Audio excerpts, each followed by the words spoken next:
Is AI our friend or foe? That's the question a lot of professionals are quietly asking right now. And it's a fair question.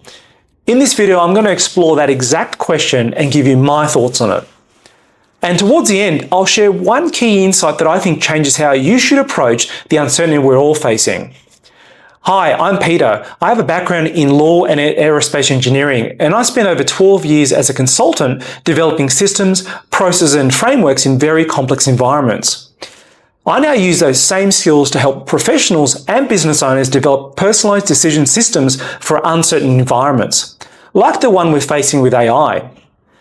So let's get back to the question, is AI our friend or foe? Firstly, I want to reframe something important. AI is not just a tool, it's better understood as an agent. What do I mean by that? Well, think of AI more like an independent organizational person that can make decisions and provide advice. It's not just another computer program.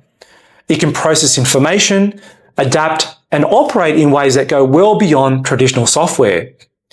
That distinction matters because it changes how we should think about risk, responsibility, and control. When something is only a tool, we generally remain fully in charge of how it is used. But when something begins to operate more like an agent, the relationship becomes more complex. Now, experts who work closely with AI, including some of the people who help develop it, have described unusual behaviors.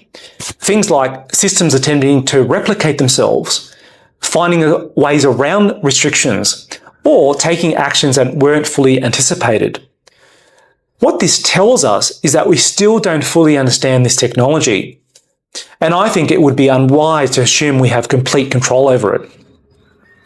At the same time, AI is clearly very good at certain things, like reading large volumes of information, writing, comparing options, remembering details, and handling repetitive tasks. It isn't perfect, and I've used it extensively and I've seen its limitations. But when used carefully, it can reduce time and energy significantly. There are also promising applications in areas like medical research and finding treatments for disease, which can benefit society. Now, here's the part that concerns me the most. If countries around the world agreed on clear rules and limitations for AI, we could potentially improve the lives of millions of people. But that's not what's happening. Instead, we're in a race between nations for superiority. And when the goal becomes winning that race, rules and limitations can quickly become secondary. History shows us that when nations compete for technological superiority, long-term safeguards often come second to short-term advantage. That dynamic is already visible in the way AI is being developed and deployed today. Add to the fact that we still don't fully understand the technology itself, and it becomes very difficult to predict where this leads. So let's pause and summarize what we've covered so far.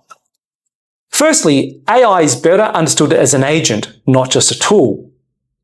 Second, we don't fully understand it, and there is a realistic chance it has already taken actions we haven't fully identified. 3, it does offer real benefits when used responsibly. Lastly, but the biggest risk may not be the technology itself. It may be humanity's drive to build the most powerful systems possible without fully understanding how they work. And coming back to that original question, is AI our friend or foe? I believe it can be a friend if clear rules, restrictions, and international agreements are put in place. But that outcome currently looks unlikely. Given that AI operates more like an agent, there is also a real possibility it could become a foe if development continues without proper constraints. In my view, we'll probably end up with both. AI systems designed to protect and assist, and other systems developed with very different intentions. So, the real question becomes, how do you prepare for this level of uncertainty? Well, it comes down to judgment. The ability to make sound decisions inside a system that is chaotic and unpredictable. Most professionals are very good at analyzing information when the environment is relatively stable. The difficulty arises when the rules keep changing, when information is incomplete, or when the long-term consequences of a decision are unclear. In situations, having more data often doesn't help. What helps is having a reliable way of thinking. And this is exactly why I developed what I call the AI-proof decision architecture. I was concerned about the same uncertainty many professionals are facing, and I wanted a more reliable way to think about decisions in business, career, and other areas where the environment keeps shifting. It's effectively a personalized system designed to help you make decisions even when things are unclear. It can be updated as conditions change, so it remains useful over time. I can't walk through the full architecture in this video. It would take far too long to do that. But if you want to understand how it works and whether it could be useful in your situation or in your business, there's a link in the description where you can book a call with me to find out more.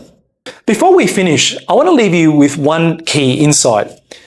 You need to start treating yourself as a key asset. Most people think of assets as houses, shares, or other external things of value. They rarely think of themselves in the same way. But in an environment shaped by AI, this becomes increasingly important. There are still things humans can do that AI cannot do well, particularly around genuine connection, trust, judgment in ambiguous situations, and face-to-face interactions.